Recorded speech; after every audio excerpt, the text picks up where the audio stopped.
하나님의 말씀입니다. 요한복음 13장 34절로 35절 말씀을 한 목소리로 봉독하겠습니다. 새 계명을 너희에게 주노니 서로 사랑하라. 내가 너희를 사랑한 것 같이 너희도 서로 사랑하라. 너희가 서로 사랑하면 이로써 모든 사람이 너희가 내 제자인 줄 알리라. 아멘. 저는 오늘 같이 봉독한 말씀을 가지고 서로 사랑하라라는 제목으로 말씀 나누기 원합니다. 네, 서로 사랑하라 말씀 나누기 원합니다. 5월은 가정의 달입니다. 가정은 하나님이 만드신 최초의 조직이지요. 하나님은 남자가 부모를 떠나 그의 아내와 합하여 둘이 한 몸을 이루라 말씀하셨습니다. 하성에서 온 남자, 금성에서 온 여자라는 책이 있습니다. 참 이 책 한번 읽어보셨던 분들이 많으실 거예요. 이 책은 남자와 여자의 차이를 재미있게 아주 구체적으로 설명해 놓습니다. 실제로 남자와 여자는 생각하는 방식, 감정 표현, 소통 방식까지 매우 다르다고 합니다. 그런데 이런 서로 다른 두 사람이 한 몸이 된다는 것, 그것이 바로 결혼이고 가정이라는 것이죠. 여러분, 그렇다면 서로 다른 두 사람이 하나 되는 방법이 무엇일까요? 바로 사랑입니다. 사랑. 베드로전서 4장 8절에 무엇보다 뜨겁게 서로 사랑할지니 사랑은 허다한 죄를 덮느니라 라고 말씀하고 있습니다. 죄도 덮어주는 것이 사랑입니다. 그렇다면 나와 다른 기질이나 환경, 남녀의 차이는 당연히 덮을 수 있지요. 커버할 수 있는 게 바로 사랑의 힘입니다.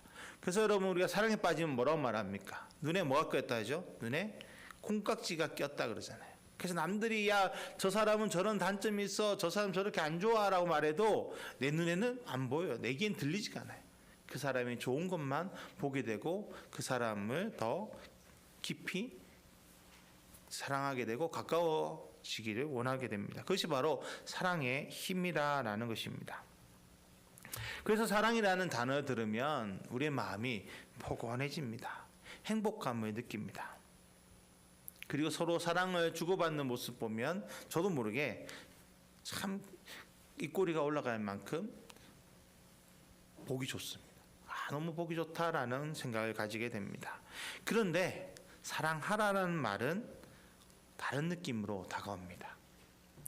단순하게 보면 사랑이란 단어에 하라라는 명령어가 붙었을 뿐입니다. 사랑하라. 그런데 여러분 어떻습니까? 사랑이라는 단어와 사랑하라는 단어의 느낌이 느껴지십니까? 차이점이 느껴지십니까? 사랑은 감정의 말입니다.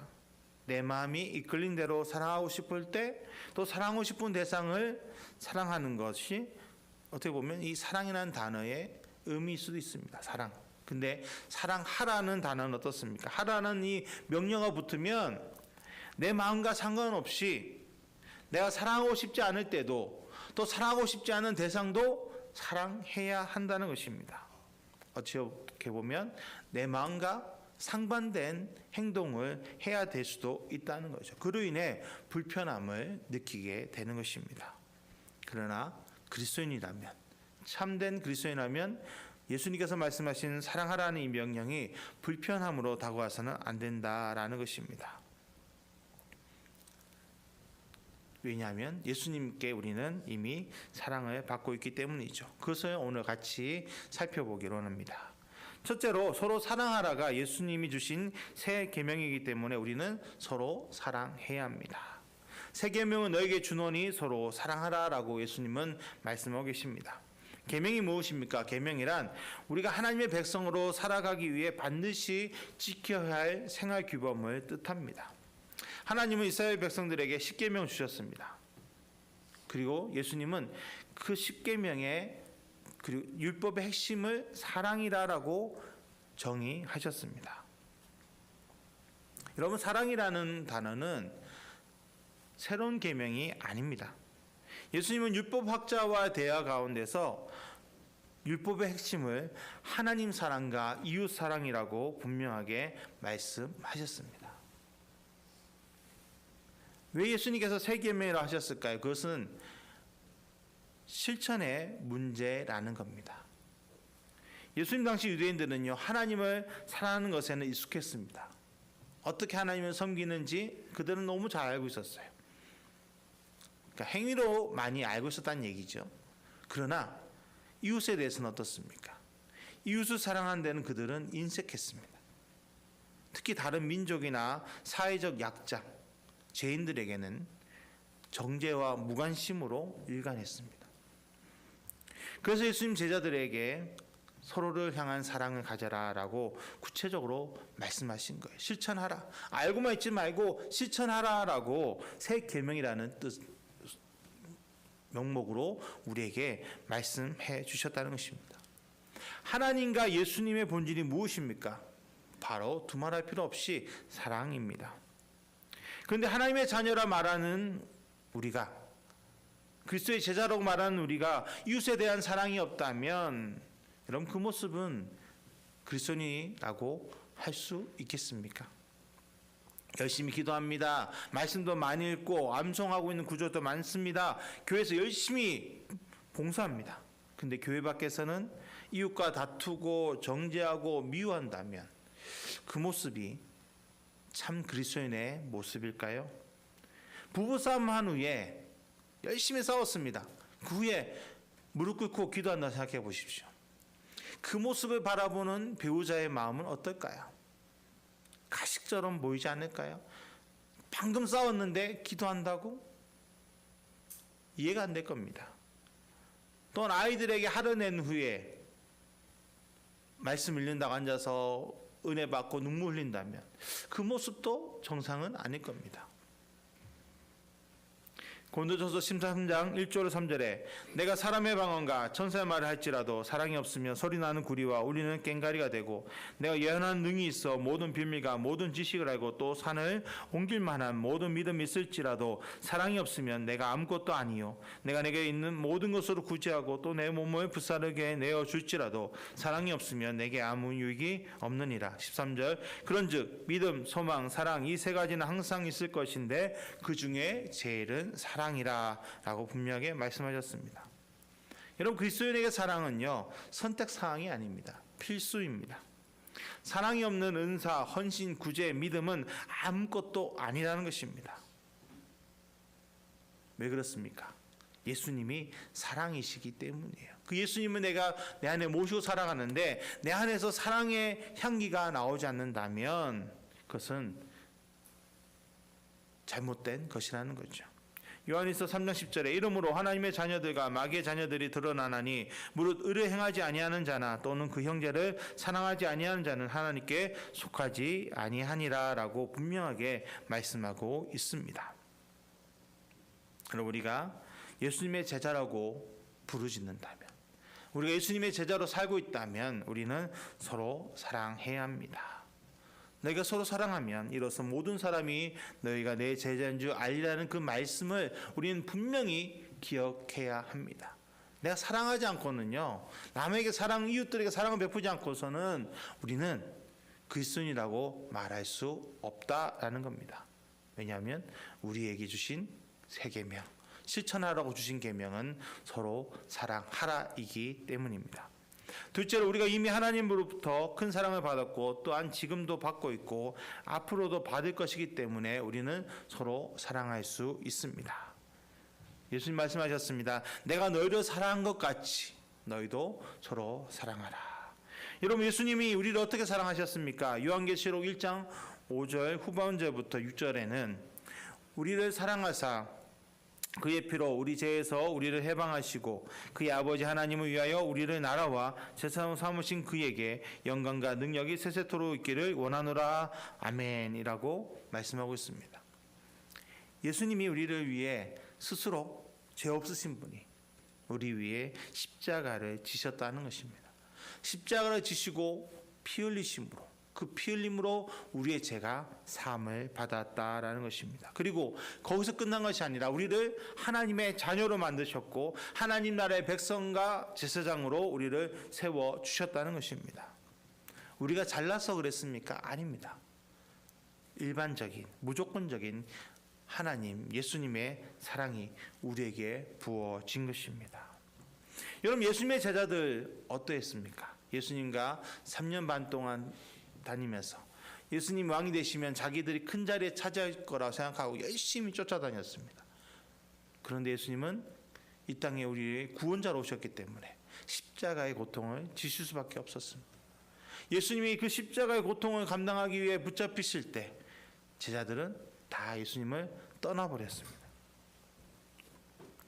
예수님이 위로가 필요할 때, 예수님 옆에서 같이 예수님과 아파해야 될 때 제자들은 그 자리에 없었습니다. 심지어 부인하고 정죄하기까지 했습니다. 예수님의 제자들은요, 배신자들입니다. 또한 배은망덕한 자들이었습니다. 그럼에도 예수님은 그들에게 다가오셔서, 부활하신 후 그들에게 가장 먼저 다가오셔서 무엇이라고 선포하셨습니까? 너희에게 평강이 있을지어다 라고 말씀하십니다. 못된 놈들아 라고 꾸중하셔도 할 말이 없었을 거예요. 근데 예수님은 그들을 꾸짖지 않으십니다. 왜냐하면 이미 그들을 용서하셨기 때문이죠. 너무 사랑하셔서 그들을 품어주신 겁니다. 그리고 마태복음 28장 20절에 볼지어다 내가 세상 끝날까지 너희와 항상 함께 있으리라 라고 분명하게 약속하셨습니다. 여러분, 제자들이 무엇 때문에 변화되었습니까? 바로 예수님의 사랑 때문에 그들은 변화되었습니다. 예수님의 사랑을 그들이 알았기 때문에 죽음도 두려워하지 않고 복음을 들고 땅 끝까지 달려나갔던 것입니다. 지난 주일은 성찬주일이었습니다. 예수님이 나를 위해 흘리신 피와 찢기신 살을 기억하며 기념하는 예식이 바로 성찬식이었습니다. 누가복음 22장 19절 20절에 또 떡을 가져 감사 기도하시고 떼어 그들에게 주시며 이르시되 이것은 너희를 위하여 주는 내 몸이라 너희가 이를 행하여 나를 기념하라 하시고 저녁 먹은 후에 잔도 그와 같이 하여 이르시되 이 잔은 내 피로 세우는 새 언약이니 곧 너희를 위하여 붓는 것이다 라고 분명하게 말씀하셨습니다. 성찬은 사랑입니다. 성찬을 통해 하나님과 예수님의 사랑이 우리 가운데 부어지는 겁니다. 그리고 기억하는 것입니다. 그러기에 예수님의 사랑이 성찬 가운데 있습니다. 그리고 성찬 받는 우리에게는 무엇이 있어야 될까요? 예수님을 향한 사랑이 있어야 합니다. 예수님만이 나에게 사랑 주시는 것이 아니라 나도 그 예수님의 몸과 피를 대함으로써 예수님의 사랑을 기억하고 내 사랑을 예수님께 전할 수 있어야 하는 것입니다. 예수님의 사랑을 기억하고 우리는 그것을 또 예수님께도 화답하고 이웃들에게도 나눌 수 있어야 합니다. 여모 3장 16절은 복음의 정수입니다. 우리 같이 암송해 볼까요? 하나님이 세상을 이처럼 사랑하사 독생자를 주셨으니 이는 그를 믿는 자마다 멸망치 않고 영생을 얻게 하려 하심이라. 아멘. 여러분, 사랑받은 사람이 사랑을 줄 수 있다고 합니다. 우리 그리스도인은요, 사랑받은 자입니다. 이미 사랑받은 자예요. 하나님께, 예수님께 이미 사랑받은 자입니다. 그렇기 때문에 우리는 그 사랑을 나눌 수 있습니다. 또한 지금도 받고 있고 우리는 앞으로도 사랑을 받을 것입니다. 그러니 우리 안에 그 사랑이 넘칠 수밖에 없습니다. 그럼 어떻게 해야 될까요? 이 사랑을 나눌 수 있어야 합니다. 나눈다 해서 우리가 선교지로 떠나서 그 복음 듣지 않는 자들에게 복음을 전해야 된다, 그것이 아닙니다. 내 주위에 소외된 이웃이 있다면 그들을 찾아가서 위로해주고 나에게 있는 것을 나눠주기도 하고 또 아파하는 사람들이 있으면 기도해주고 이런 작은 행동들, 그 작은 행동들도 우리의 사랑을 나누는 것입니다. 여러분, 마음이 아픈 사람에게 돈 100만 원이 중요할까요? 아니면 따뜻한 위로의 말이 더 중요할까요? 정말 마음이 아픈 사람은요, 돈 100만 원보다는 진정한 위로가 필요합니다. 우리는 그 위로를 나눌 수 있는 그리스도인인 줄 믿습니다. 마지막으로 십자가의 사랑을 알면 원수까지도 사랑하게 되기 때문에 서로 사랑할 수밖에 없습니다. 여러분, 우리는 보통 사랑할 만한 사람을 나에게 잘해주는 사람 아니면 내가 뭔가 이익이 되는 사람들을 사랑하려고 합니다. 그러나 예수님은 그런 사랑을 진짜 사랑이라고 말씀하지 않으셨습니다. 마태복음 5장 43절로 48절에 또 내 이웃을 사랑하고 내 온수를 미워하라 하였다는 것을 너희가 들었으나 나는 너에게 이르노니 너희 온수를 사랑하며 너희를 박해하는 자를 위하여 기도하라.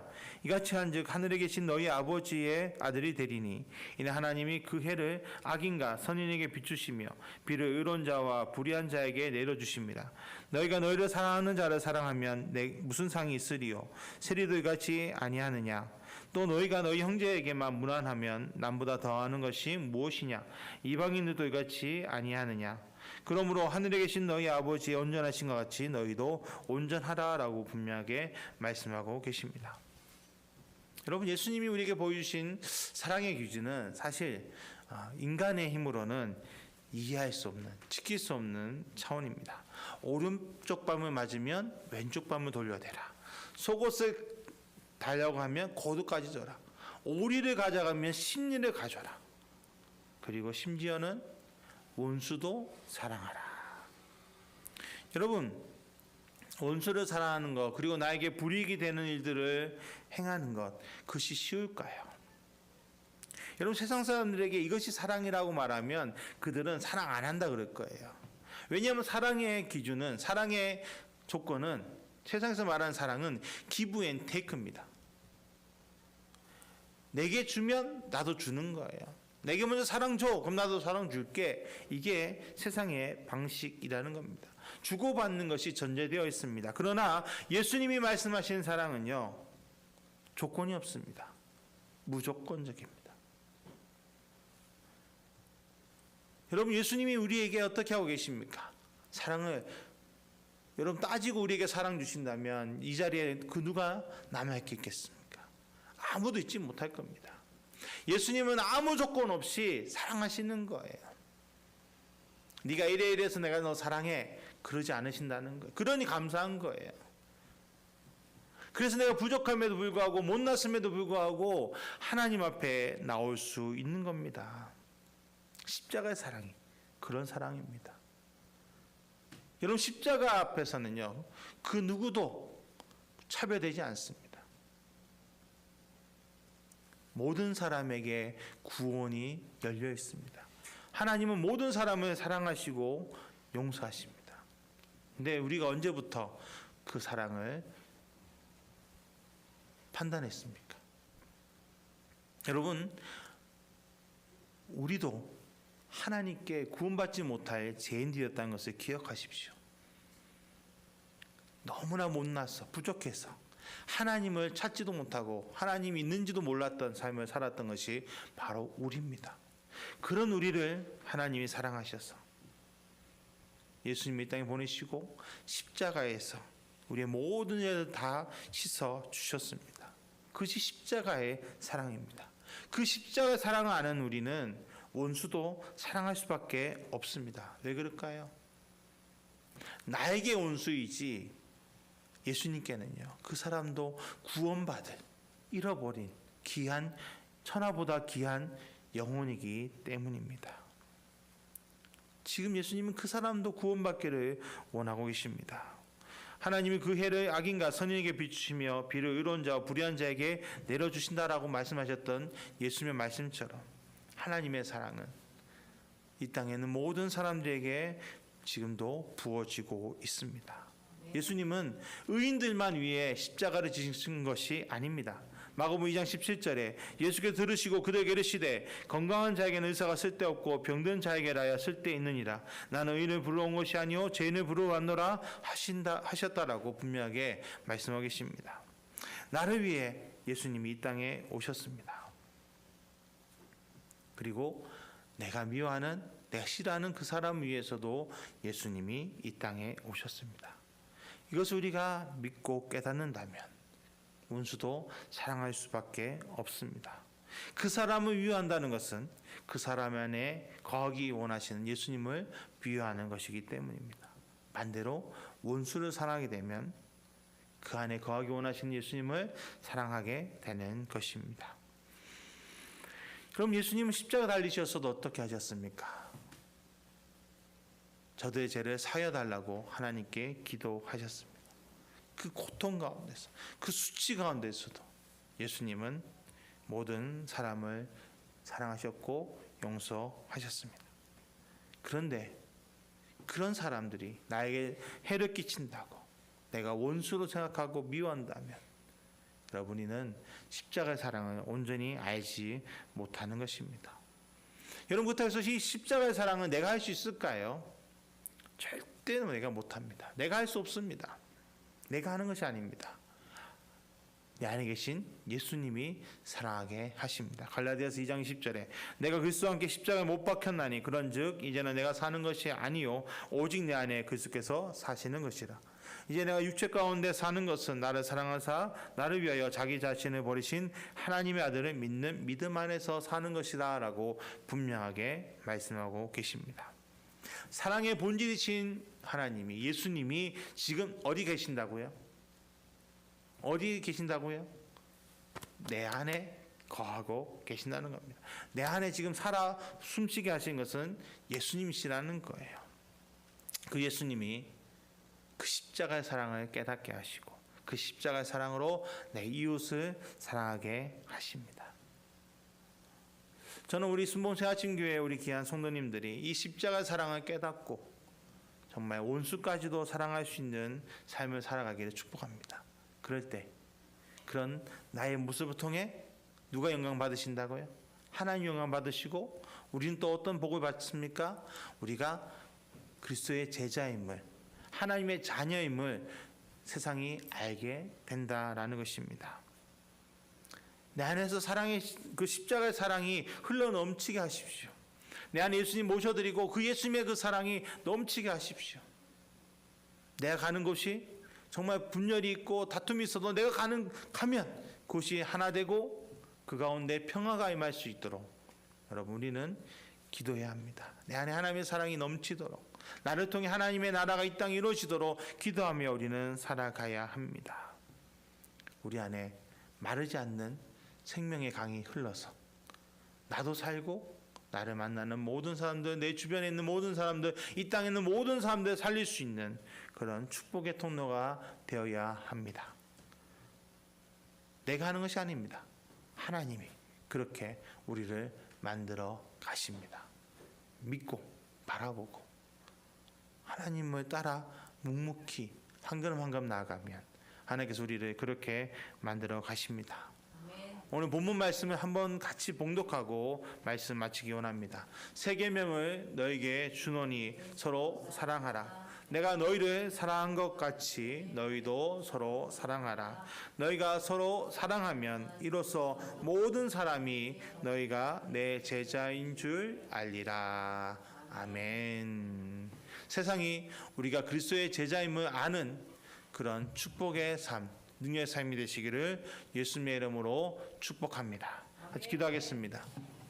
하나님 감사합니다. 하나님을 의지합니다. 찬양합니다. 우리 가운데 임하시는 그 사랑, 그 은혜를 우리가 기억합니다. 하나님, 우리 너무나 부족합니다. 연약합니다.